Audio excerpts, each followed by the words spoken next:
Welcome, everybody. Thank you for joining us for episode 30 of Insert Coin to Play. Happy New Year, and welcome back to us, because we've been gone for, I want to say 5 weeks, 6 weeks. Quite some time. Probably, yeah. Quite some time. I'm your host, Greg. With me, as always, is Cheech. Happy New Year, people! We're here! Wow, the excitement.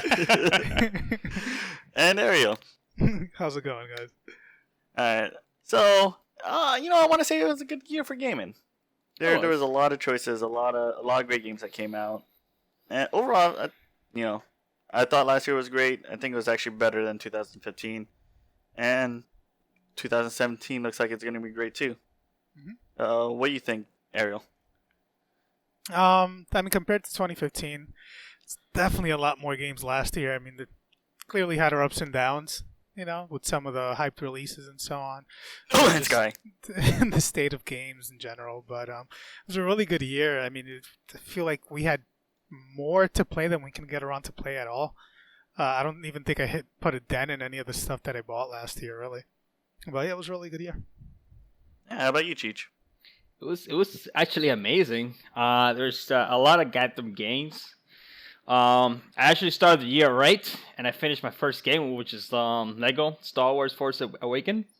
Yeah, you heard that right. It was a goddamn fun game. I have fun with it. It actually show you some of the gap that were in the movie. Actually, some of the between stories, which is not bad actually. So I enjoyed that part of the whole thing. And but yeah, it was all around. 2016 was actually pretty good. A lot of games that we played. A lot of great games, a lot of AAA titles that were actually good, except for Call of Duty, because, I don't like that anymore. Well, the campaign was good. I mean... Campaign was okay. I enjoyed the campaign. This is a little tangent here, but I enjoyed the campaign more than Titanfall. Whoa. I mean, in terms of its narrative. I don't know. Because the Titanfall narrative was kind of weak, but playing the campaign was what was fun for me, you know what I mean? Yeah. Whereas with Call of Duty, the story that they had was, I thought, really good. And a little tidbit, I just found this out, but some of the people from Naughty Dog were the ones who worked on that story. For which I was one? like, for Call of Duty. Really? Yeah. I was like, get the hell out of here. Wait, really? Yeah, for that story in Call of Duty, the Infinite Warfare campaign.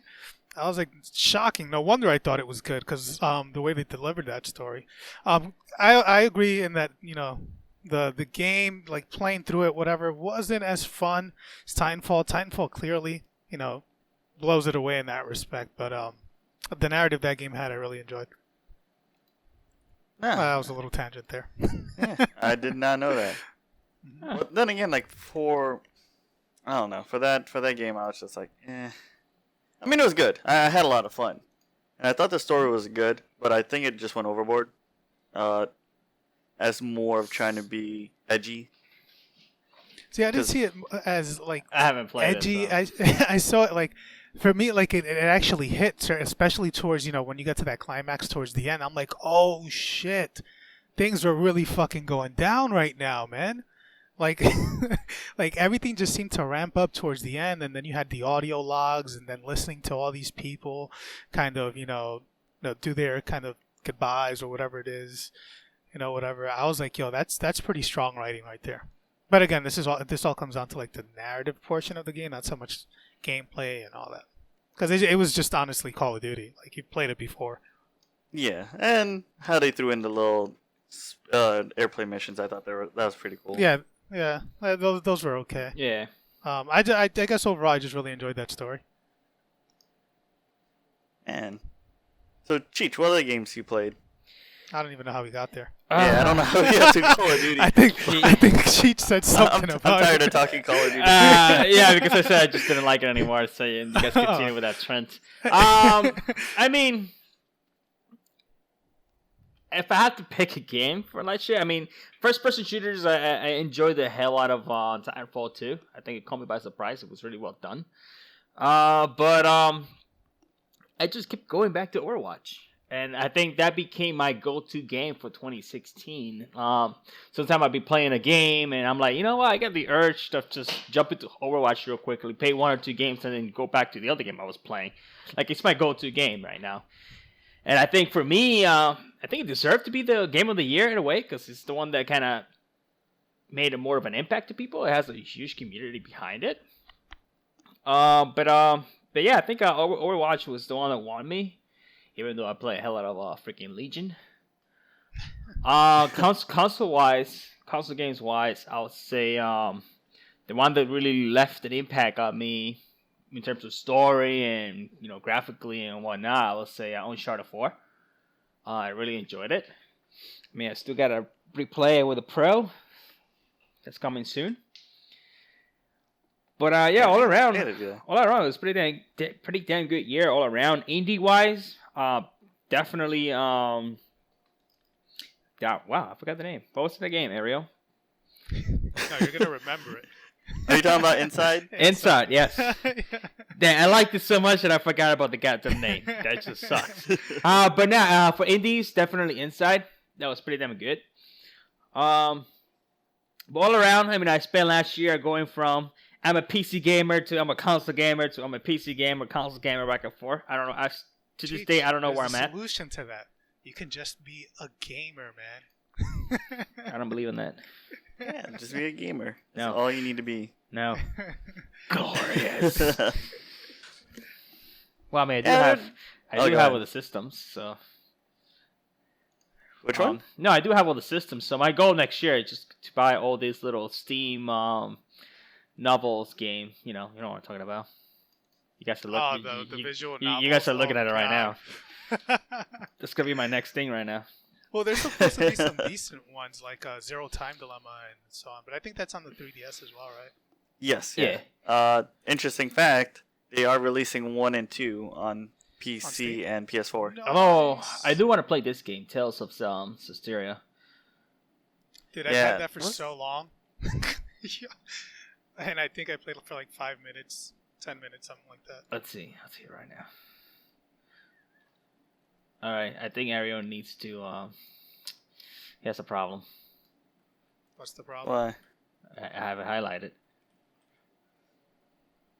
What does that say? I can't even see. No, 200, almost 300 games on in Steam. Alright.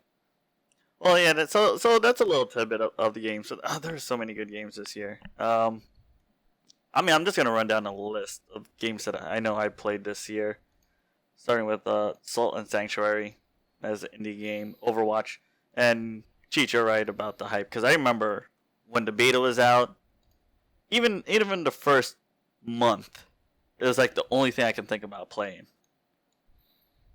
It would be, man, I want to go home and just play this game. Yeah. I want to try this character and then try this character and. Yeah. Yesterday, I actually started playing again a little bit more, and then we got into a random group that we did pretty good, and we all decided to group up because now when you play Overwatch, and at the end of the match, you have the option to stay grouped with the team if they did pretty good. You do a vote. So we all decided to stick together, and we actually won like 5 games straight, which was freaking awesome. I mean, 5 random people, we don't know each other. We were not even using mics, and we were just going at it and just doing pretty well. Yeah, see, that's great when you can actually find a group like that and just have fun. Were you doing competitive or casual? Yes, I was doing competitive. I was actually doing the tryout so I could dump into a group of people. You know how you have to do the first initial 10. So now my first 5 games that I have played out of the 10 have been all wins. So. Oh, nice! Yeah. You're gonna be like a high rank if you finish it. Oh yeah, I hope not. A good rank. Well, I don't want to be up there right away. What character were you playing? I actually stuck with Tracer. Okay, nice. Yeah, it's just the one that I have like about 16 hours playtime with her. Yeah, I think I can't even tell you who the most playtime, but the one that I do best overall is just Reaper. Die. Did we lose Ariel on this call? No, he's here. What happened? He's here. Oh, okay, yeah. No, sorry. No, because I'm listening to you guys. We're not talking about Street Fighter. So, I mean, if it was Street Fighter, it would be all over that. Talking about Street Fighter, Season 2 dropped at the beginning of this year with our best and favorite character of all time, Akuma. It is actually my favorite. So, I bought it for the PS4. I might actually get the Season Pass again for the PC. Because I do have like $35 in Steam wallet just chilling there. So nice. I'll just use it there. But you guys can take it away because you guys are the Street Fighter master. I could talk about Overwatch all day though, but Ariel, this is your turn right now. Well, I mean, it's like if we're discussing like 2016 in general and like, you know, the games that I enjoyed the most, Street Fighter is definitely up there for me. It's the game I see playing like for the next few years until Street Fighter 6 comes out. I don't know, man. Or maybe even Tekken. You know, that's right around the corner. We'll get to that though. But yeah, Street Fighter has been up there for me. I mean, go back and forth playing that. To me, that's my Overwatch, you know? Although I can agree with a lot of people, you know, saying Overwatch Game of the Year because that's the game I, like, you know, as I think back on 2016 had the largest impact on that year. And, you know, it getting Game of the Year across the board for a lot of different websites it makes sense, you know? But yeah, Street Fighter 5, man. And that was Season 2 and all the changes in place. It's going to be an interesting year going forward, especially in the tourney scene for those of you who like to watch it at least, because there's going to be so many changes. Our Mika dropping down, you know, for those of you unaware, there's been some balance changes to characters and so on. So unfortunately, Mika got dropped down, which is possibly a good thing. But unfortunately, on the other end, we have Urien, who's a newer character who is practically overpowered at this point. I don't even know what to say about the guy. I feel like he's too strong, man. I don't know. He has so many tools at his disposal and good amount of health, you know, good enough mobility with his charge and so on. But yeah, I feel like Street Fighter is getting in a better state for those who aren't, you know, there for like the multiplayer only. I mean, there's actually an arcade mod being developed for the game on PC right now by a modder. So for those of you who want to get in on an arcade mode early, PC. But yeah, Street Fighter 5 and Season 2 seems to be doing well. Now, what were you saying? No, go ahead. Finish. I was just going to say, in general, though, for 2016, I felt like it was a strong year. Like, I'm just trying to think back on all those games that came out. I mean, Sun and Moon, like, aside from the Overwatches and, you know, for me, the Street Fighters and so on, you know, you had Sun and Moon come out towards the end of the year. There were little hidden gems that I felt like Thumper. I really loved that game for the time that I played it.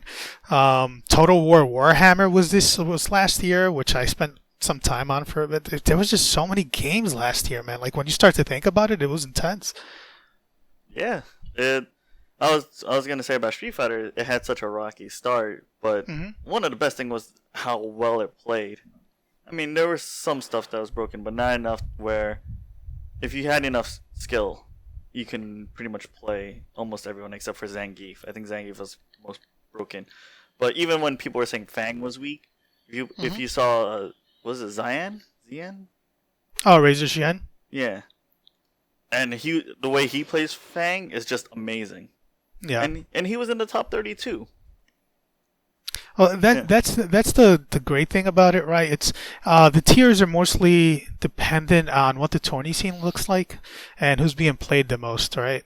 So with that said, you know, once a player comes out and he kind of shows new tech with a character that everybody believes is, you know, bottom tier, all of a sudden that bottom tier character can now be top tier. It all depends on people to kind of, you know, pull out what they can out of those characters and play them to their maximum.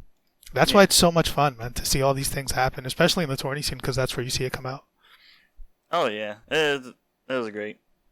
We'll talk more about some of the major games that came out, but then there was, other than how well or how bad, if you want to look at it, how Street Fighter 5 performed and how underwhelming it was, there was a bunch of other games that were overhyped, probably underdelivered for some. But one game which the majority of people kind of hated it until they started patching it more, which No Man's Sky. I still have I still have my collector's edition on my shelf, not opened. So I'll wait for a couple more patches. I'm sorry to say, I don't think you'll get around to it, Craig. Amazingly, it was actually one of the top-selling games for Steam last year. Yeah, just overall, man. Yeah, that game sold a lot of copies. Wasn't it returned a good amount too? It was returned, but it still came out on top in sales numbers. Mm-hmm. So it did really well. So the highest played or concurrent users logged into it. Besides obviously LOL and all that good stuff.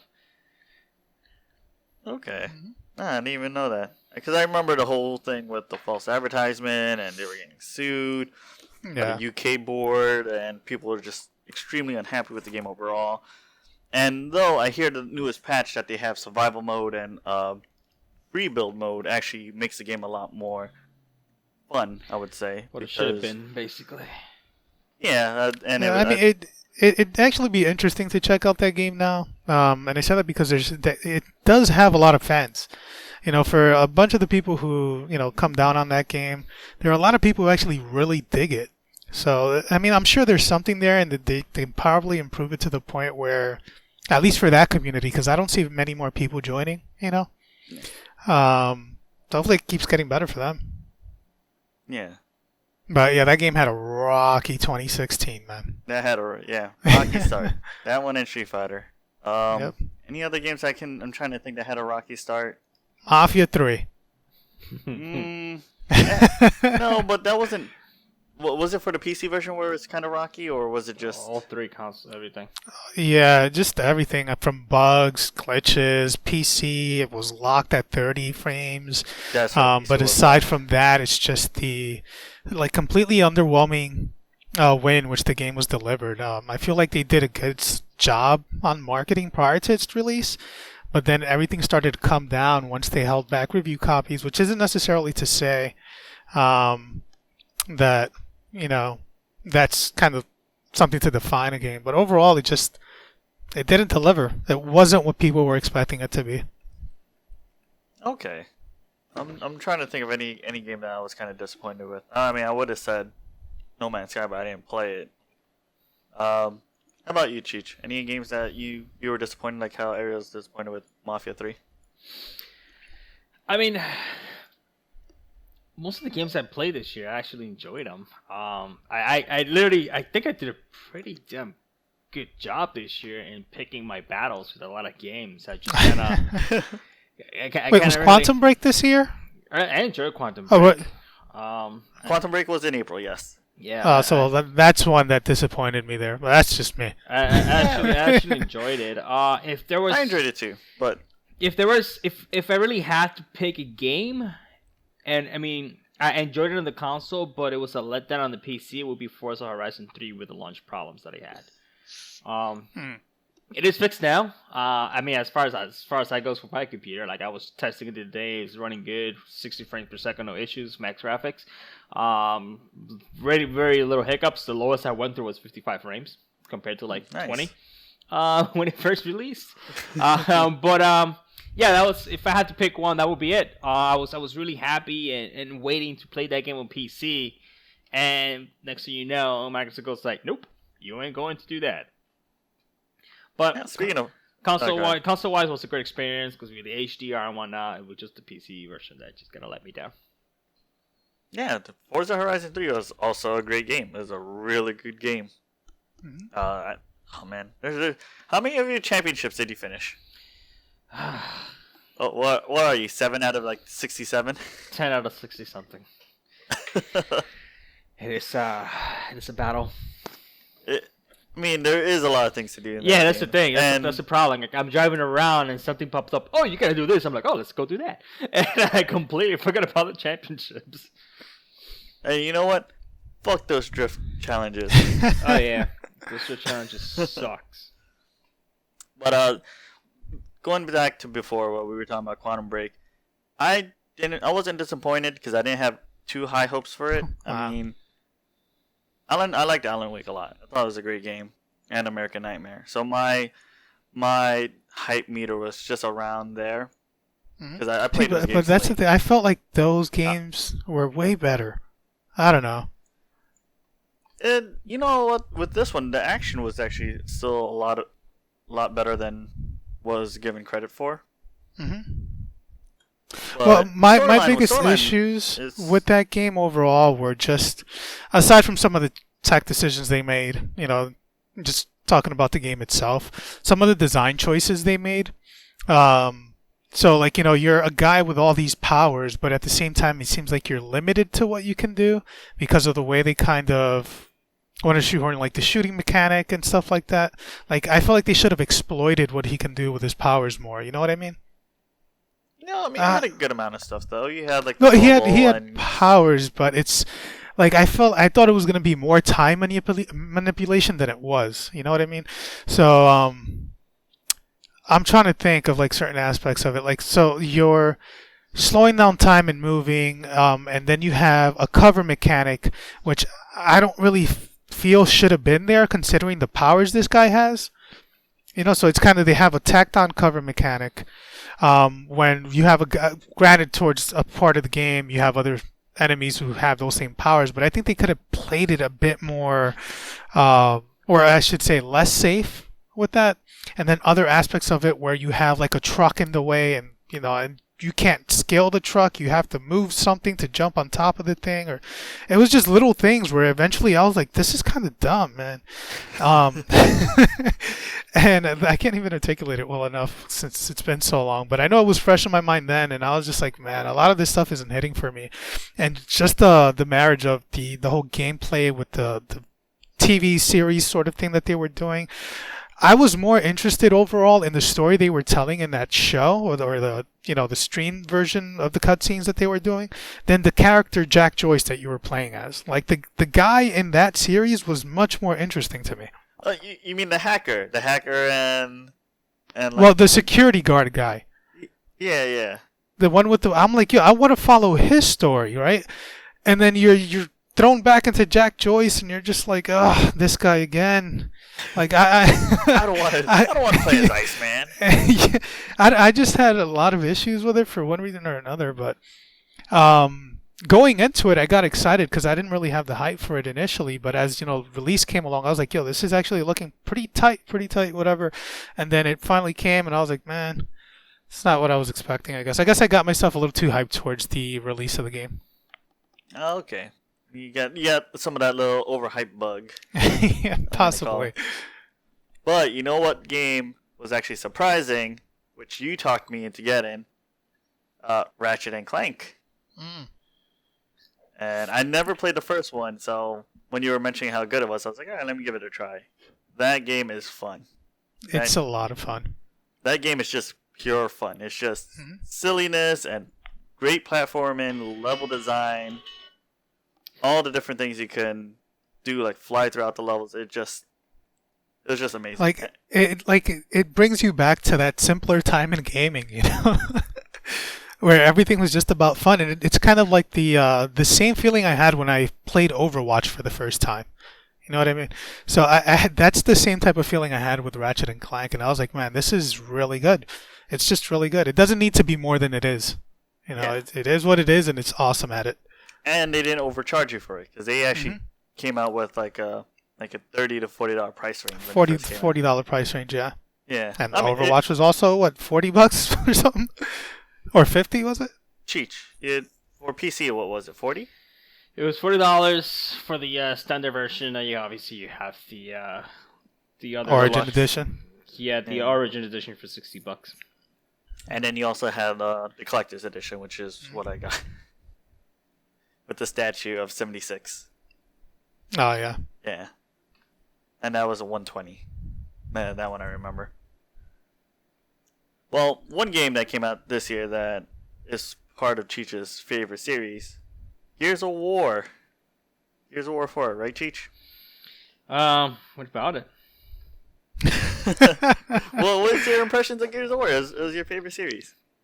It is, Did it let you? How do I break this shit down? Hold on. I know you were so hyped. I gotta be careful with this one right here. He was so hyped. He got me excited for the thing. It is still my favorite series. It is Gears of War. Single player wise, I liked it. I love the twist at the end.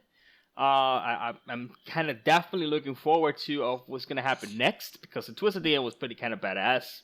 I don't know if you guys got it, but it's pretty nuts of what could happen. Now, multiplayer.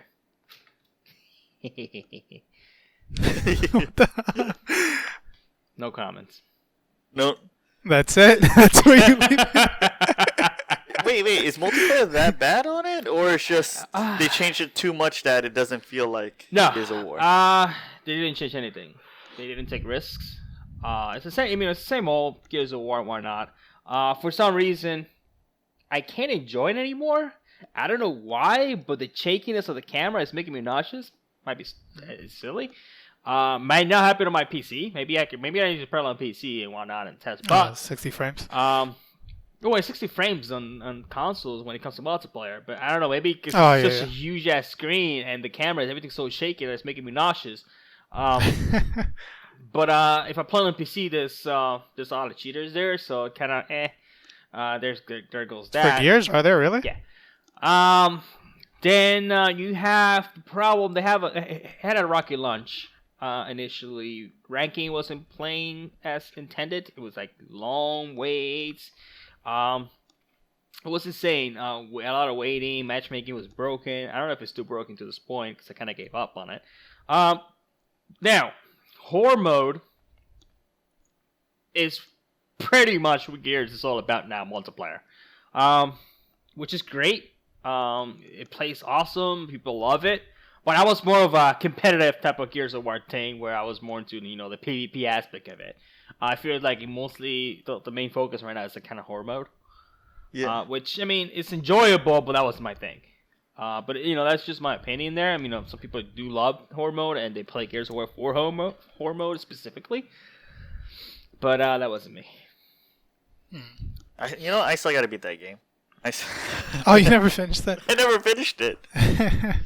I got caught up with. First off, I got caught off with too much WoW. It's always a downfall. That's how I get this damn backlog.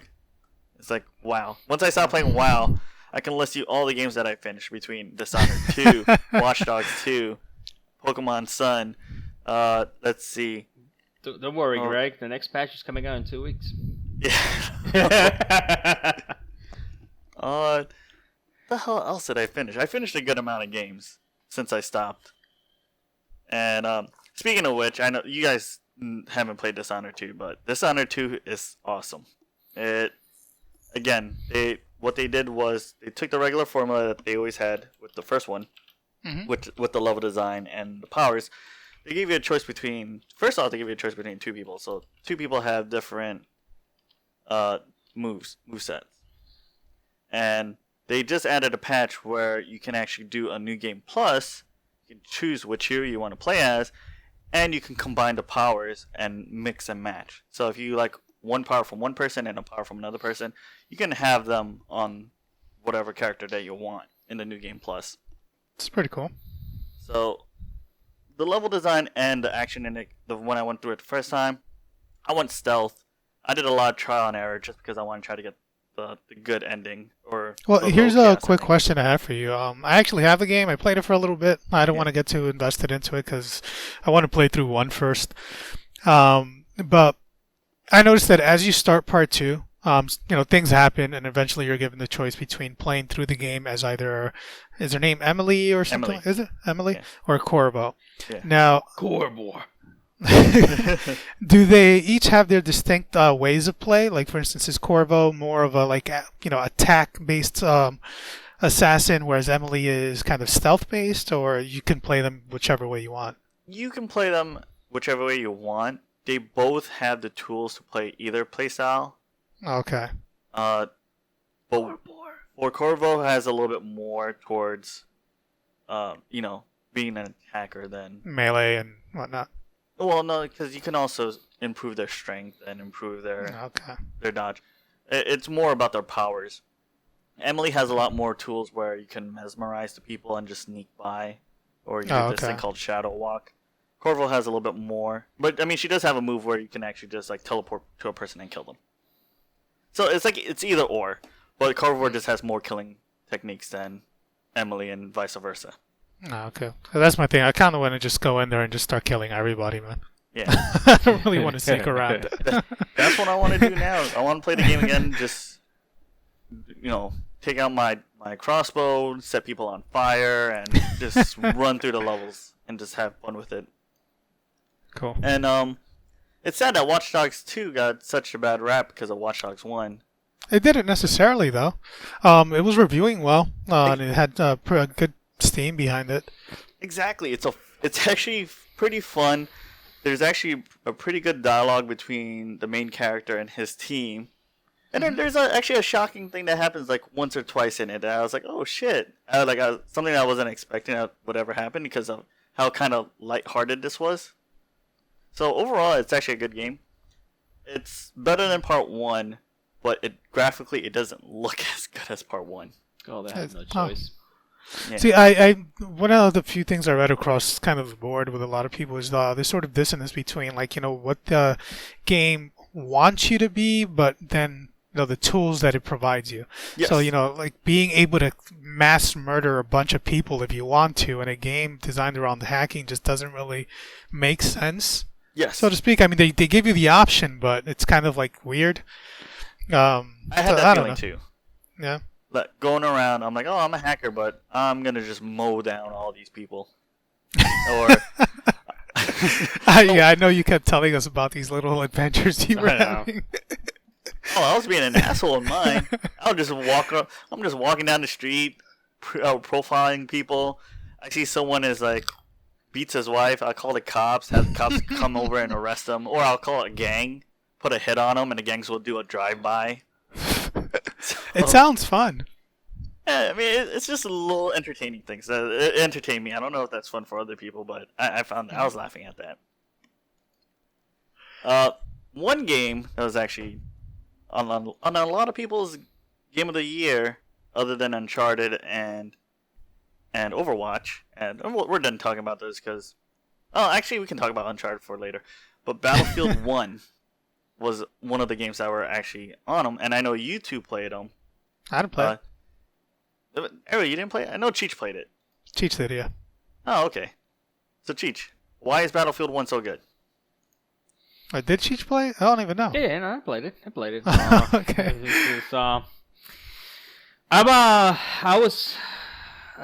I'm a big fan of World War One shooters. It's what Call of Duty originally started off. Because the reason why I said it's because I had to mention Call of Duty in there. That's when Call of Duty was good. But I mean, we got so caught up with all this modern shooters and modern this and modern that and blah blah blah blah blah blah. To a point where a lot of people wanted to go back in time and do a proper World War One and World War Two situation type of game. And I like the stories that actually used real life stories of events that occur with real characters, for the exception of a few that do some fictional stuff because of the way the stories were told back then. The story is well done. I played on the Pro. The graphics in that thing was actually pretty damn good. I might repurchase the game for PC again just because it's PC. do it with they usually drop the prices of Battlefield games. Yeah, I'm waiting for that. I mean, it was down to like $35, but I didn't want to buy it now because I'm like, I'm not gonna play it anytime soon. Yet, at least not invest into multiplayer just because my Overwatch is my multiplayer game. But eventually I will buy it for PC. But all around, the stories that were told in that game were actually pretty damn good. I actually got invested in that person's story to the point where I was actually searching at the end of the stories. I was searching who that person was. I'm like, oh, who is this person? What he did and whatnot. So it was interesting. It was told pretty well. Like the first campaign story just throws you out there, and you're like, holy shit, this is what war was back then. Like it was really touching. Like literally, people are dying left and right, and you're like, holy crap, and you're in the middle of it. So it was pretty damn good. I liked it. I really liked it. But then again, you kind of have to be that person that kind of enjoy like the World War I stories. I mean, you will like it no matter what, but if you kind of enjoy those stories, you're gonna freaking love it even more because they did a good job at it, and I liked it, enjoyed it. Yeah, I gotta check that out because a lot of people said the single player was actually pretty good too. Yeah, The thing is that the timing, right? So yeah. we were presented with the option of either Titanfall 2 or Battlefield 1. Yeah. And I went with Titanfall because I'm like, I don't want to go back. I want to go forward. So I went with Titanfall. I mean, Titanfall. I chose Titanfall first. They earned my money first, just because I enjoyed Titanfall, the first one. I put a lot of hours into it. And the second one did not disappoint. I mean, the story was like, there were some crazy wow moments in there. And I was like, oh, damn, this is good. So, I mean, I don't regret that decision. But I'll say Battlefield 1 is definitely worth the purchase and check out. Yeah, you guys talked me into getting Titanfall 2. And then Ariel talked me into getting Call of Duty. Because you didn't have Battlefield 1 at the time, I don't think. No. I think you got it later. So. Yeah, I got it later. But from the sound of it, maybe I should have gotten Battlefield 1. Actually, no, I enjoyed Call of Duty. It wasn't bad. It gets too much hate, but it was actually, it was acted and written well enough that I liked it. But in terms of mechanics, I had more fun playing Titanfall. For sure, yeah, I agree with that. There. It's just I wish the Titanfall story was stronger, man, because there were so many characters there that I'm like, that's it? That's all you're giving me? You have this cool-ass character in front of me right now, and it's just a quick boss fight. Why? You could have exploited this. It's not about BT, man. No, but they had so many cool villains in there that it was just like, why didn't you guys go deeper with that, Yeah, that's true. Maybe. We'll see. Because of the sales of Titanfall 2, we don't know if there's going to be a part 3. And I hope they do a part 3. Oh, I hope there is. I mean, it's not their fault. I mean, it was shitty marketing. And, it pisses me off about EA about that and it pissed off a lot of people too, because people that bought the game, they were like, this is a really goddamn good shooter. Unique story, it plays unique multiplayer. It's amazing all around. But why would you throw it out there with the biggest giant, not to mention a game from your own goddamn company? You just don't do that. Like, why would you do that? It got gutted. It got gutted because of tweeners. I'm gonna blame tweeners on this. Tweeners? They don't know. Yeah, fucking teenagers. They don't know quality. Okay, they see big names like Call of Duty and Battlefield, and they're just like, oh. I mean, well, Call of Duty, I can understand. I mean, get out of it, grow up out of it. It's the same crap every goddamn year. At least Battlefield offers something different in a way. But the thing is, it's EA's fault. You shouldn't have put that game against Battlefield 1. Because it was about Battlefield 1 and Titanfall. Call of Duty was not in the picture back then. Call of Duty actually catch up for the holiday when it was on sale. But on the release day, it was all Battlefield, basically. Dude, with Call of Duty, here's the fun fact. Call of Duty ended up being the best-selling game. Yeah, because of the holiday sales, and it just freaking caught up on everything. Which is oh my god. I just don't understand. I mean, do people really like the same crap every year over and over and over again? Well, that's the thing. If you're referring to the multiplayer, because I don't really play these games for multiplayer. I go in for campaigns. So in that sense, Call of Duty's generally always had a pretty decent campaign. Although its main selling point is its multiplayer. Now in that sense, I agree with you completely. Like, they kind of keep rehashing the multiplayer. They got to switch it up. They got to do something different to kind of reinvigorate that audience. Because even the longtime fans of Call of Duty multiplayer were down on that game heavily. Yeah. Yeah, the weird part was, and what I actually thought was awesome with the Call of Duty game was using the grappling hook, and that was one of the things that they showed at, was it E3 or Gamescom? Not sure. What grappling hook? It might have been E3, where at first you didn't know what game it was, and you're like, oh, this looks like fun. Oh, and then at the end of it, you're like, everyone was like, oh shit. Then they put Call of Duty at the end, like, oh fuck, we must hate. Yeah, the moment the Call of Duty popped up, like, fuck this shit. But that's when you know sometimes people are just hating for the sake of hating. Yes. Because that was a pretty good trailer, man, to be quite honest.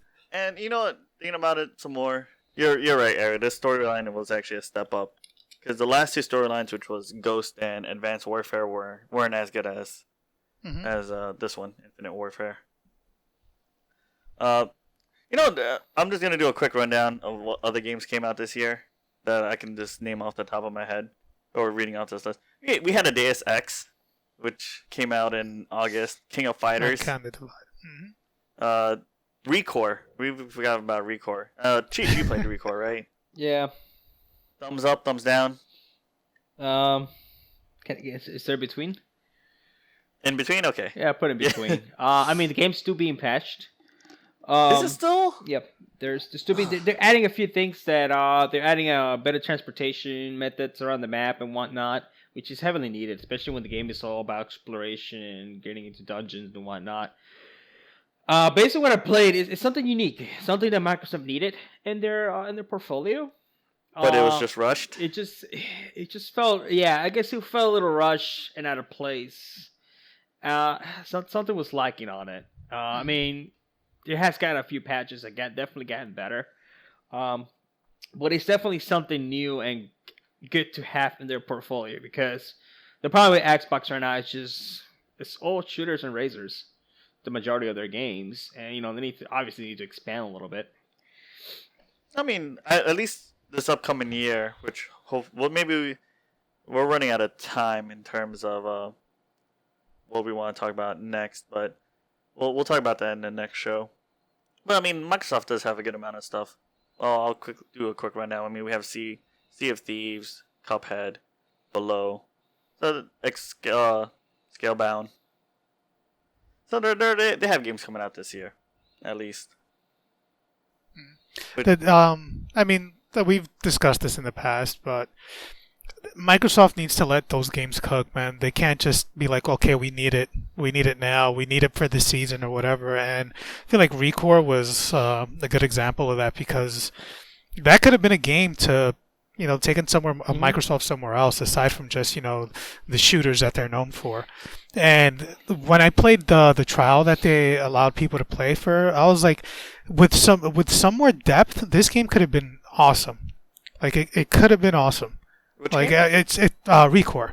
Okay. And I'm just speaking to like the state of Microsoft. But had they let that game cook for a little while longer, had they let it or let the team kind of spend more time with it, because I feel like the development time on that game was pretty short too. It could have been much more than it was, because the characters, the designs were cool for the characters. It seems like something that they could have had as like Microsoft mascot going forward. You have your Master Chief, you have Marcus Phoenix, and so on. Could have thrown that chick in there too. I don't even know her name, but she looks cool. And and the game played fine. It's just it needs more depth, I think. Yeah, the thing is too, like Microsoft. I mean, in terms of their exclusive, they do it kind of right in a way, because they don't have a Halo every year. Halo is every 2-3 year type of thing. Then Forza used to be like that, but now it's becoming a yearly thing. So it's like, okay, you gotta slow down a little bit. Before you used to get Forza and then you get Horizon. Now you're getting both of them in the same year. It's like, gotta slow down a little bit. Gears of War is also known to be every 2-3 years. So they have room gap from their main releases to throw something new, and then give it the proper marketing behind it. Like Sunset Overdrive, I think it was fun, but I don't think they marketed right. I don't know. It's just like, that was a fun game. It was a really fun game, and I wish to do Sunset Overdrive too. But I just don't. I think they're dropping the ball when it comes to marketing new games. They go all out marketing their existing games that they know that's gonna sell anyways. Just spend that money on the new stuff instead, because everybody's gonna buy Halo 6. Like, I mean, if you have an Xbox, that's the reason we have an Xbox all the time. Halo and Gears of War, they're gonna buy it. So don't go crazy in advertising. Just advertise the new stuff that people might be interested in. Be like, wow, look at that. Xbox has an RPG right now.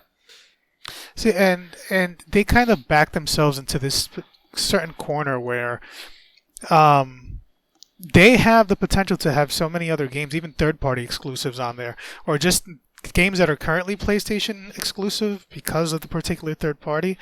Could be on Xbox's console, but because of the audience they've drawn to that market, and because of the fact that people know not to go there for certain particular games, they automatically go to Sony. And examples of that are Kingdom Hearts 1.5, 2.5, and 2.8 not coming out. Persona being exclusive to Sony, things like that. Like these are things Microsoft needs to kind of shift into their realm to tell people we're more than just a shooter, we're more than just a racer, we're more than what you think us to be, and start pushing that, make games the forefront of what they're pushing. Yeah, it's I mean, even the Japanese developer themselves says that. I mean, the reason why we will bring it there if people show interest on it. Because every time you bring, I mean, how many copies Final Fantasy sold on freaking Xbox? Well, that brings us to one of the games we actually almost forgot to talk about here. I have forgot about it. I keep it in the back of my mind. So I was waiting for you to say. You were waiting for it? Yeah. I mean, I can't forget about the game that I spent like almost freaking 80 hours into it. Then we'll wait a little bit more because I just want to toss this other two games in here. Civilization 6, which is awesome. Civ 6. Dragon Quest Builders, which is a lot of fun. We talked about Pokemon Sun and Moon. Which I'm going through my second playthrough in Moon, and I'm still having a blast in it. Mm-hmm. Uncharted. I want to just touch on why I really liked that game this year was just the way it concluded, and I really think they shouldn't make a next one. I think this should actually just be the last. That's it. Oh, there will be. I mean, there will be. They had the sale figures, but. Mm-hmm. Oh, there will. Well, because of the epilogue, it's gonna go. Now I feel like it's gonna be real competition, and in terms of like the protagonist and so on. Yeah, and the only reason why I liked overall, I would say for this year, I liked that one more so than Overwatch, even though Overwatch I was more addicted to. Like if I actually had to do in terms of how many hours I put in games, it'd be like Overwatch, Street Fighter, whatever. It's just the emotional impact. And acting, and script writing, and sound effects that Uncharted did, and just how it really ended, I thought it was just really just well done. So that would be that's why I liked Uncharted. I would say overall is my 2016. Naughty Dog doesn't know how to make a game. That's what Microsoft desperately need. Their own Naughty Dogs. They do. They need more in the way of studios like that are willing to push the boundaries a bit further. I feel like they need to give 343 and Coalition, these companies, reign to kind of make their own game. Yeah. Yeah. Rare's have another studio game, unannounced game going on too. So let's see what happens with that. At least Coalition now is gonna have. Oh, isn't Rare doing Sea of Thieves? Either do another one too. And Quantum Break has... Sorry, not Quantum Break. What the hell is the name of that? Crackdown? Company? No. What's the name of the company that does Remedy? Remedy might not work with Microsoft anymore. I thought they had 2 studios now. I gotta read somewhere. I'm pretty sure I read somewhere that they were not really... They might have been branching out. Yeah. Oh, you mean considering how Quantum Break is on Steam now, too? Yeah. I mean, they are a third party. They are their own company. Microsoft never owned them. It was just an exclusive game published by Microsoft. Yeah, basically that's all there is. So we'll see what happens. I mean, good thing Microsoft is sending all the games to PC. Yay! Yeah.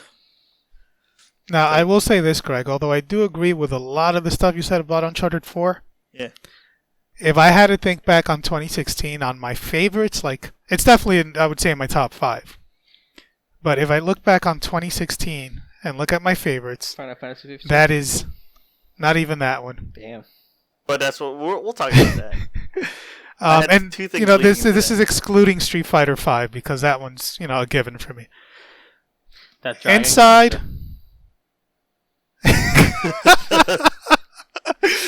Inside. Freaking fantastic game, which is exclusive to Microsoft, and PC, whatever. It's on PS4 now. Yeah. Is it? Yep. Yeah. When did that happen? A while back. God, I missed that. Yeah. It came out in August on Xbox? on MS, and I think it was like October. Oh, okay. Yeah.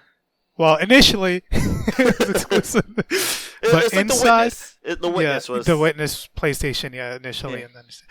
But that was such an amazing experience. I felt like where every moment mattered, and it was as long as it needed it to be. For a short game like that, a lot of people complain about game length and stuff like that, but I felt like it was perfect as it was. That game was great. Last Guardian and Doom, man. If I think back on 2016, Doom those was so were good. probably like my favorite experiences of the year, man. Doom is a lot of fun. I actually love Doom a lot too. It was like a combination of nostalgia and just plain. It's just so much fun, and it keeps going back to that. I feel like 2016 had fun, like it was bringing back fun to games. Like I don't know, with Overwatch and Ratchet and Clank, and then Doom, where it's it's just I don't. But then there was a lot of sadness with Inside and Last Guardian, cause fuck, man, two complete polar opposites. Yeah, you're the only one who finished Last Guardian. I haven't touched Dude, it. I love that, man. Such an experience. It's beginning to get to the point where certain games are just designed to be experiences, like for you to experience what the hell they're trying to shove down your throat or whatever. And that's what I thought Inside was and Last Guardian, man. Just amazing experiences. All right. And Cheech, so is your game still Overwatch, or was there anything else that I stick with Overwatch. If I had to pick a single player game though, it would be Final Fantasy 15 for me. Final Fantasy. Yep. All right. Well, so we'll get into this. This will be the last game that we'll talk about for the night before our next episode. Just want to throw that out there. I just want to throw also one of the biggest disappointment this year was, and I'm so glad I canceled the collector's edition, was Mighty Number 9. Oh yeah. I wanted to toss that when you guys were talking about Recore, since it's from Ifune. Keiji Inafune, yeah. Yeah, but I didn't get the chance to toss that in. But Cheech, yes, Final Fantasy 15. I kind of wanted to when we were talking about disappointments, I kind of wanted to bring this one up only because I was disappointed in some ways, but I loved the shit out of the game at the same time. You know what I mean? Luckily you didn't say that, because you were going crazy that game. This game is awesome. This is amazing until you get to the story. But other than that, I enjoy the hell out of the game. I play the hell out. And to this point, I still have more stuff to do in that game. I just decided to kind of take a break from it, or maybe wink, wink, PC version coming out soon. Come back, Square Enix, you can do it. Anything in the rumor mill? Not since what they've said in the past, I think, where it's like, once they got the... they had the game built. The game whatever. originally was running on PC when they were first showing it, so I don't know what's taking so long. I think it's everything I wanted for that game. It was a little short of the story. It was definitely rushed, but it didn't stop me from spending hours upon hours in that game. There was a lot of stuff to do. The cycles were everywhere. The story that was there, I understood it. Yes, it was a little short-handed, and it required a little extra reading and digging just to find out what the heck the character was all about. But other than that, I enjoyed it. I think it's one of my best Final Fantasy up to date. I still don't put it above 10, but it's up there. I thought not above 12. I thought 12 was. Greg, you really hate 12, man. Yeah, I hate that. You really dislike that. No. I put it. Cheech really likes 12. I put it above 12. In terms of gameplay, not story, because 12 story is still pretty dang good for me. I'm a big fan of political stuff, struggles and whatnot in games. Mm-hmm. Final Fantasy definitely had that, but 15 had that, but they cut it short. They didn't explain it too well of the actual political struggle that it was going on, because there was a lot of it in there. They just didn't really show it. If you see the movie and the other thing, you can actually see it a little better. But 12 did a better job on that stuff. I think it's definitely my top 3 Final Fantasy games up there. Okay, that's fair. How do you feel about the game? You go to me? Yeah. Oh man. Okay. If a game like Overwatch can get Game of the Year based on gameplay, then it's fine to say that Final Fantasy 15 is a lot of fun, and It because is. of its gameplay. In terms of being a Final Fantasy game where the majority of the Final Fantasy is all about lore and storyline, it falls really short. That's where I think this game fell completely apart. And if you want, and just in comparison's sake, Overwatch is a lot of fun playing. Final Fantasy 15 is a lot of fun playing, and that's what makes them good games. But if I'm looking at it at the other end, where I thrive on a good story, it has it to a certain point. I'm not trying to spoil it. Has it to a certain point, but after that, it, like Cheech says, it feels rushed, and that's where it kills it for me. It was a bro story at this point, I guess. Like there's here's the thing, like there's a story there. It's just not cohesive. It just they kind of chopped it up to try to, like, I guess, get it all together. They had to get it out. They somehow mangled it together into this one story. Got a movie out to go along with it, an anime to go along with it. And like Greg said in one of the conversations we were all having, after all that, you still don't understand what really happened or what's really going on.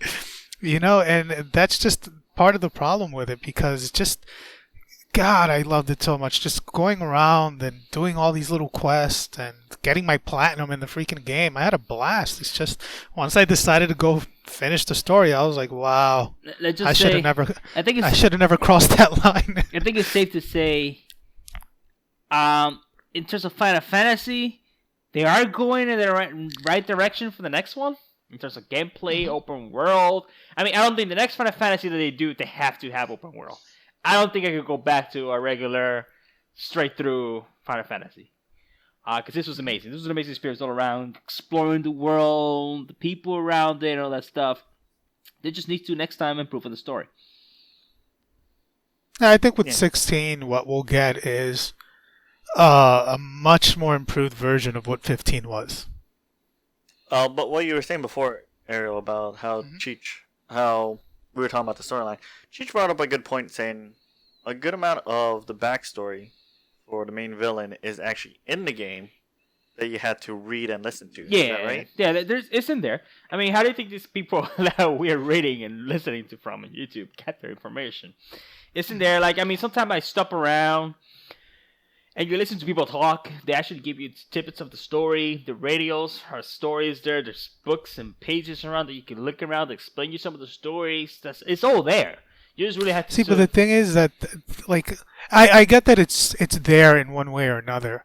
The problem is that there are important points that are kind of shoved off to the side. Yeah. And aside from that, you also have important people who die off screen, you know? Off screen, yeah. Yeah, and there's just a lot of disconnect between the main storyline and important things that are happening that are not included into that main, storytelling. And that's where I thought it fell apart. Not to say that it's not there. It's there in some ways. Just they didn't connect it well, you know?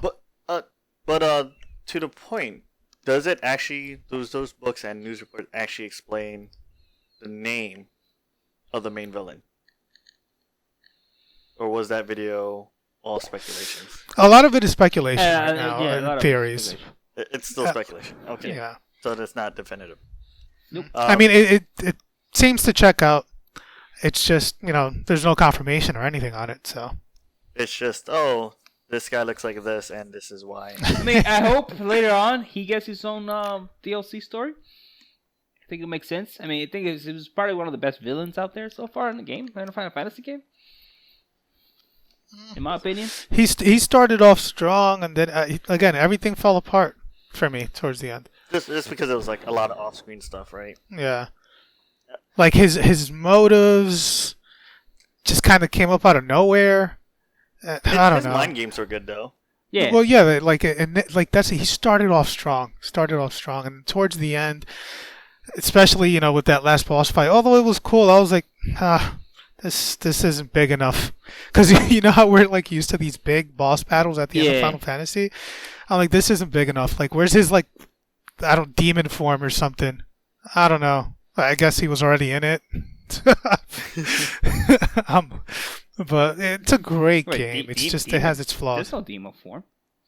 No, but traditionally in every Final Fantasy, right? Like you have the end boss have like his ultimate form or whatever. Well, you had the one right before it, the boss right before it, where you had like 3 different. Is it 3 or 2? When he's sitting in the chair and you fight him on the street. I think you're talking about Ifrit. Yeah, I don't want to spoil it, but yeah. I didn't want to say I thought you were. I think it came out a while back. I mean, you have chances, already. Oh, but still. Oh, and I don't know. He's been in trailers, I guess, but yeah. I mean, if you're counting that, sure, but that's not him. That's true. I mean, if the effort fight was good, like that whole was thing cool, played yeah. out. Well, yeah. I mean, the game does such a good job in terms of I'm gonna say the bromance, how each character has, life to them. Oh yeah, I mean, I think the most touching freaking part of that game is in the last camp out. Yeah. Yeah, that was pretty nice. And I don't know why Prompto likes to take pictures during battle. That jackass. Yeah, that's why he's always dying.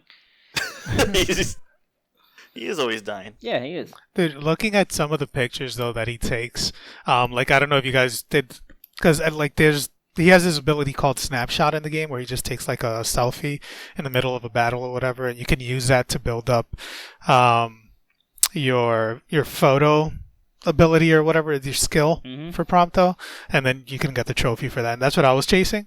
But in that process, he took so many retarded pictures of him in front of like whatever else while we're fighting.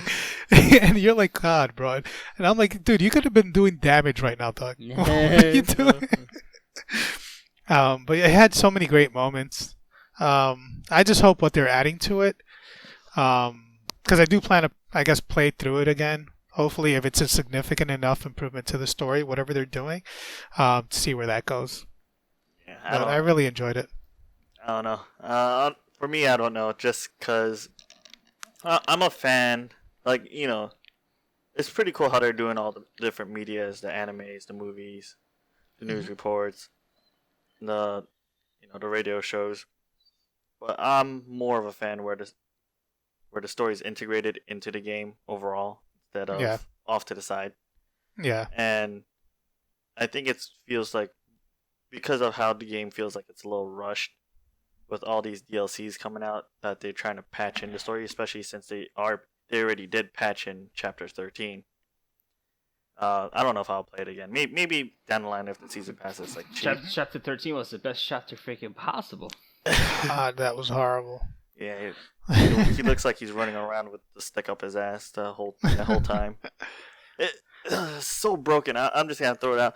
Just because on the world map you run at full speed, but since in that map you're constantly in and out of battle, you're running at half this run speed. And God.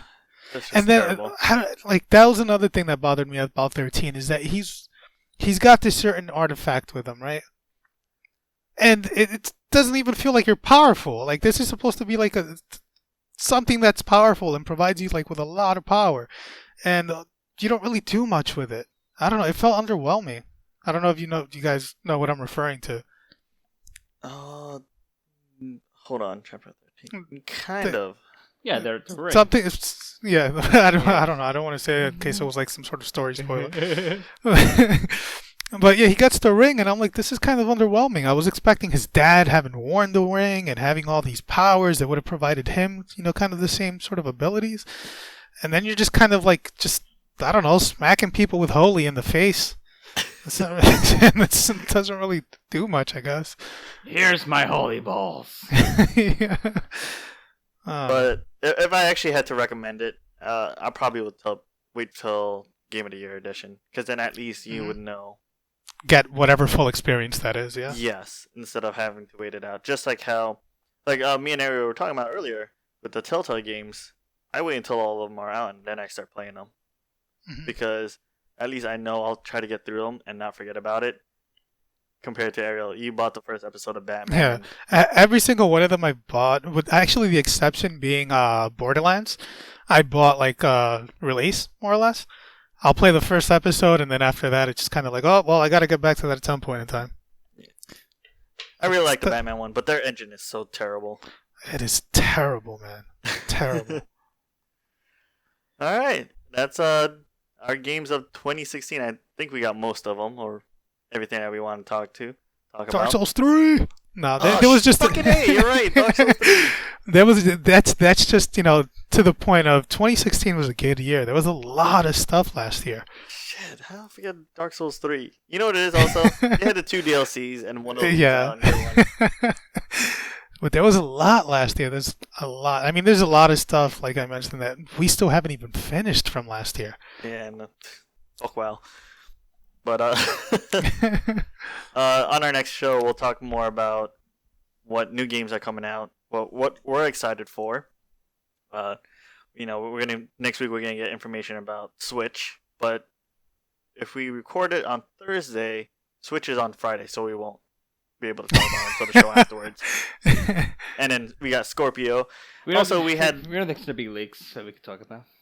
Yeah, and then also there's the whole NVIDIA and AMD conferences that happened during CES, which were pretty much a disappointment except for AMD. AMD was a disappointment. Even that was a little bit of a disappointment. Yeah. It was a disappointment because it wasn't streamed. We didn't get any proper announcements, no pricing, availability, nothing. And NVIDIA. God.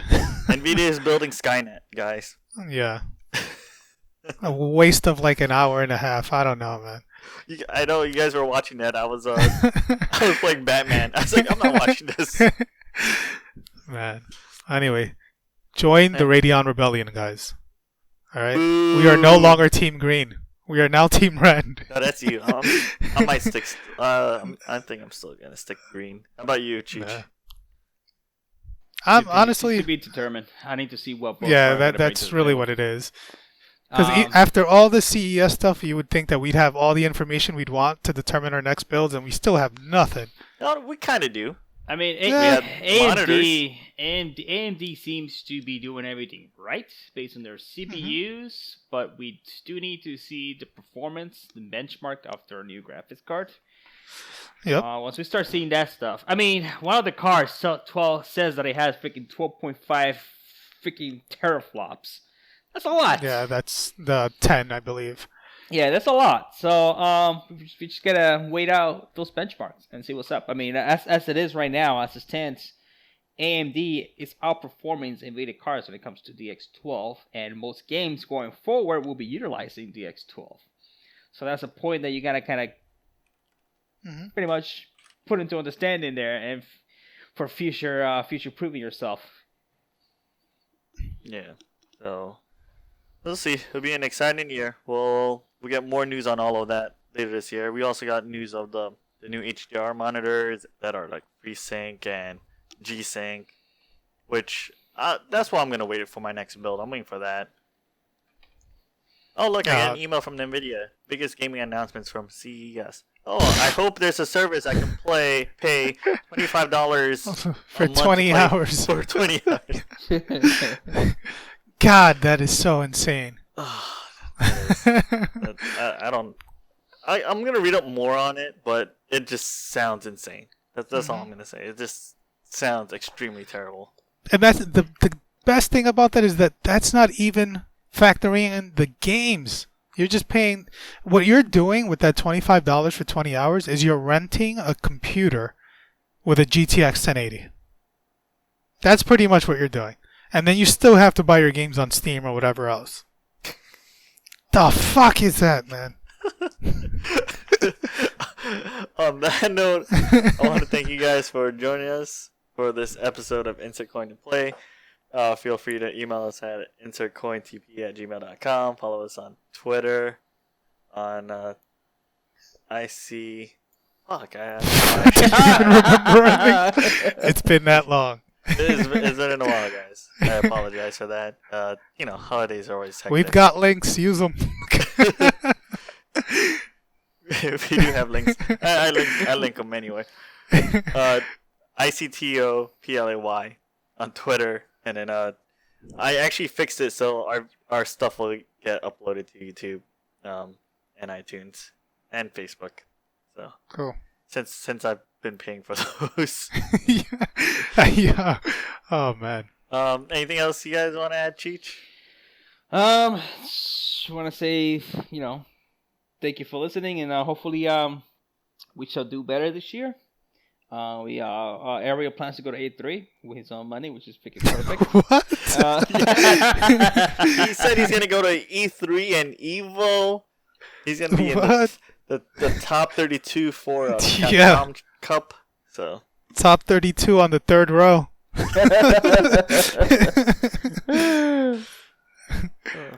Oh, man. Yeah, it's starting. It's gonna be a beginning of a good year. I mean, between PS, Microsoft, PC, Halo Wars, Nier. Well, we'll talk about that later. Ariel, anything else you want to add? Oh, here's the 2017. Hopefully, it's a good one. Yep. All right. Thanks again, guys.